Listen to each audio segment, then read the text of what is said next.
మొన్న అమ్మోళ్ళ ఇంటి కాడ కళ్ళు తాగినమని వీడియో పెడితే మస్తు మంది నువ్వు తాగుతావని చెప్పు తెలంగాణలో అందరు తాగుతారని ఎందుకు చెప్తున్నావు?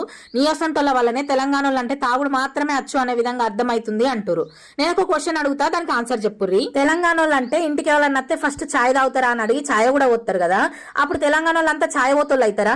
కాదు కదా, కొంతమంది ఛాయ్ తాగుతారు, కొంతమంది తాగరు. నేను ఆ వీడియోలో జనరల్ గా అందరు తాగుతారని అన్నా గానీ తెలంగాణలో మొత్తం ప్రతి ఒక్కరు తాగుతారని అనలేదు కదా. అంతెందుకు, నేనే చిన్నప్పటి నుండి ఇప్పటి వరకు కళ్ళే తాగలేదు. మా మహా 6 months ప్రెగ్నెన్సీలు ఉన్నప్పటి నుండే ఈ నీరా తాగుడు అలవాటు అయింది. ఆ టైంలో బాగా కడుపు నొప్పి అయితే అది రాళ్ళ నొప్పేమో అని మస్తు మంది నీరా తాగమని చెప్పారు.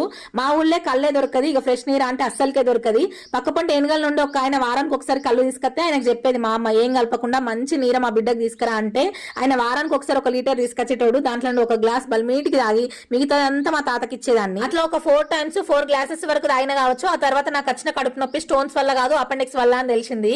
7 months ప్రెగ్నెన్సీలు ఉన్నప్పుడే అపెండిక్స్ సర్జరీ కూడా చేసిరు. ఆ తర్వాత 3 months